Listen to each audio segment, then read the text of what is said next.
Magandang oras, mga kababayan, mga ka-art lover. Meron tayong bigyan ng reaksyon ngayon. Ito yung bagman ni BP Sara, di umano, bagman ni BP Sara si Madriaga. Kung saan napakarami palang ebidensyang hawak, ito dala-dala. Grabe, sinumiti sa ombudsman. Ang dami-dami. Hay nako, ito nga yung sinabi ko na saan ba tayo hahanap ng matinong opisyal ng gobyerno, di ba? Mabait, nagnakaw. Yung mga tigasin, nagnakaw. Mas maraming alang ninakaw yung mga tigasin. Itong mga mabait, nagnakaw din. Kaya, nako, Pilipinas. Anong mangyari sa Pilipinas? Parang hinold up ang Pilipinas ng sariling mga opisyal ng gobyerno eh. Maliban na lamang kay PBBM, dahil si PBBM nga nag-umpisang magsiwalat nitong mafia sa ating gobyerno. Ay nako. Kaya lagot si BP Sara dito sa February, malapit na eh. 2 buwan na lang ay iaano na tong impeachment na ito sa kanya. Ay nabasura na ito noon pero muling bubuhayin ng Kongreso. At ito na yung hawak nila na napakalaking sampal sa mukha ni BP Sara, ang sariling bagman ni BP Sara na napakaraming alam. Yung mga pangalan ng mga chichirya, alam niya lahat kung sino ang mga yun. Kasi siya ang naghatid daw ng pera. Mali-malita, kaya nga parang makonect natin yung conduction sticker na L60 na Maserati sports car made in Italy. Ayun na sasakyan pala nakarehistro sa Davao. Kaya sino bang nandun sa Davao, di ba? At nag-deliver din sila ng mali-malita. Kapareho din ng mga mali-malita ni Saldico na mga kulay. Kaya nako, talagang sasabog na naman ang wet po nitong mga magnanakaw. By January, February, malapit na eh. Umpisa na naman ang napakalaging kaso. Grabe. Pakinggan natin si Leila de Lima mismo ha. Si Leila de Lima, number 1 enemy ni Digong eh. At ito, kinausap ni Leila de Lima itong si Madriaga kung gaano katotoo. Sabi ni Madriaga ay totoong totoo. Kaya nga, overwhelming daw ang evidences eh.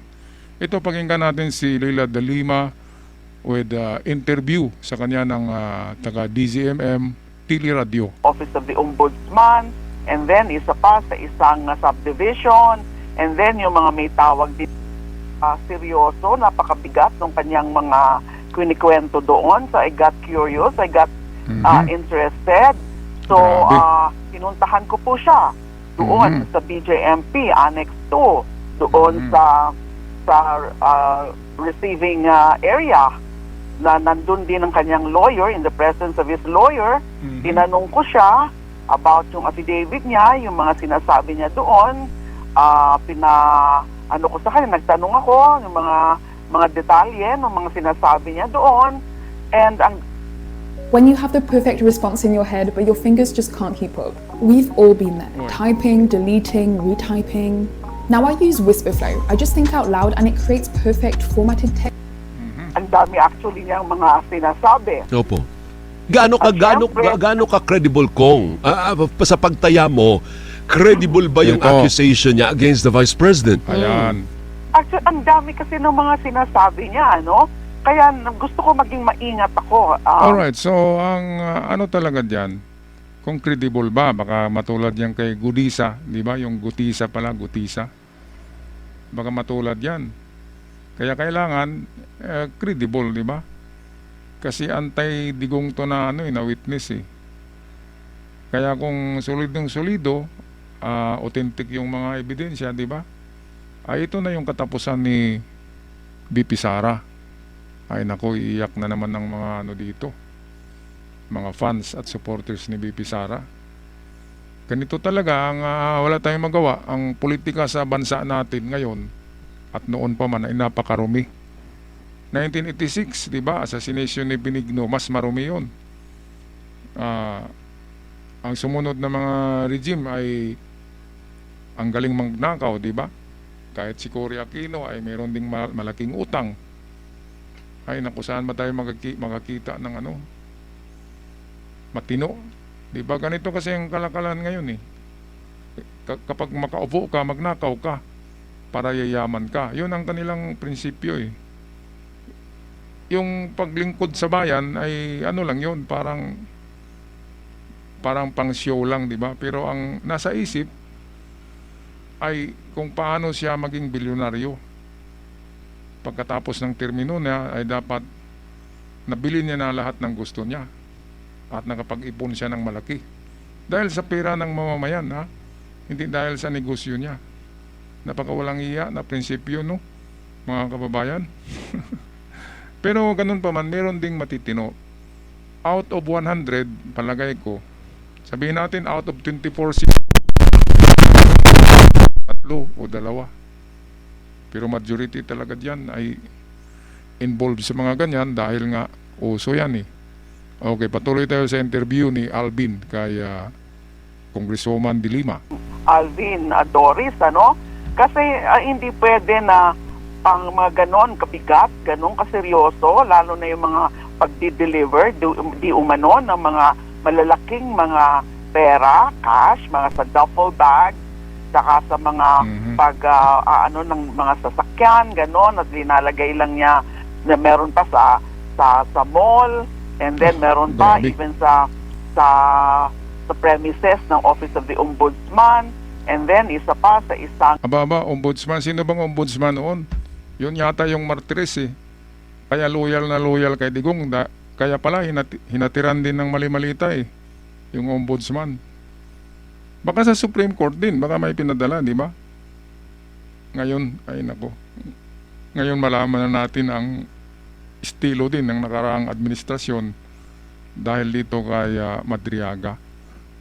Ang akin lang iniisip, no, bakit kaya matapang tong mga whistleblower? Of course, meron naman yang di ba? Meron naman yang binigay na pabuya sa kanila. Hindi yan basta-basta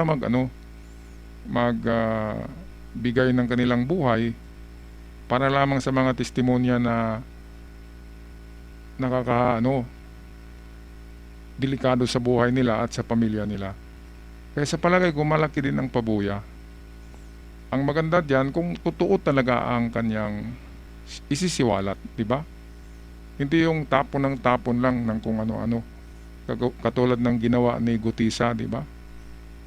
Salita ng salita, tapos yung pala ang malita ay doon pala i-deliver sa Davao. Di ba? Hindi pala sa bahay ni Martin o ni PBBM. Ang ano kasi dito masakit, ang dinideliveran ay hindi si PBBM, si Martin talaga. So nandun kay Martin yung pera. Ang gusto nila i-connect si Martin kay PBBM, nagaling daw kay Martin, ibigay kay PBBM. Napakawalang hiya. Dati nang mayaman niyang mga Marcos plus asawa ni PBBM, Araneta, ay multimillionaire din yan. Kaya bakit magnakaw ka pa, di ba? Ako, naghihirap ako pero hindi ako magnakaw kahit piso. Di ba yung maggrocery tayo? Di ba pwede nating nakawin yung mga sabon, di ba, mga shampoo. Bakit hindi natin magawa? Dahil mabait tayo. Yung ganun, mga kababayan, di ba? Itong mga magnanakaw, grabe talaga. Alright, so grabe ang narinig natin. Tapusin na natin tong balitang to, hindi to matatapos eh. Courtesy ng DZMM Teleradyo. mga subdivision, and then yung mga may tawag din daw sa kanya, yung dating Pangulo, si PRRD, and then tawag din sa kanya mismo si VP Sara, tawag sa kanya ni Colonel Nolasco, Ayun. yung dating head, yung commander ng yung Vice President for Security and Protection Services Group, na defunct na ngayon kasi siya daw ang nag-recommend kay VP Sara. So yung mga ganon. And then ang sabi pa niya is that marami pa daw siyang mga dapat isalaysay. Ay, naku. And then ang sinasabi niya na yung pagkandidato daw dati ni VP Sara noong 2025 initially for 2022 elections, Yeah. initially for president, but nag-slide down nga for vice president. Ang nagpondo daw are from POGO funds and even Yun. from drug money. Ayun, so yan. Pogo at drug money. Dalawang nagpundo kay BP Sara, kaya napakaraming pera. Magpresidente nga yun eh. Nagkataon na si PBBM ay tatakbo eh. Kaya talagang panalo naman si PBBM dahil nga solido ang supporters ni PBBM sa buong Pilipinas. Sa Mindanao lang yata mahina si PBBM eh. Pero pagdating sa Luzon, marami kasing tao doon. And then Northern Visayas, PBBM lahat yan. Dito lang sa Central Visayas, medyo may kay Digong dyan eh. Kasi si Digong ay diyan nagmula yan sa sa Danau, sa may Cebu, si Digong. Kaya marami siyang supporters diyan. Pero overall, in the Philippines, the whole Philippines, marami talaga ang supporters ni PBBM. Yun ang totoo, mga kababayan. Alright, so anong masasabi niyo dito sa kay Madriaga? Ang bagman na talagang close ni BP Sara at ni Digong na gumagawa ng pag-deliver ng mali-malitang pera, ito ba'y isang lehitimo na witness or katulad lamang ni Gutisa?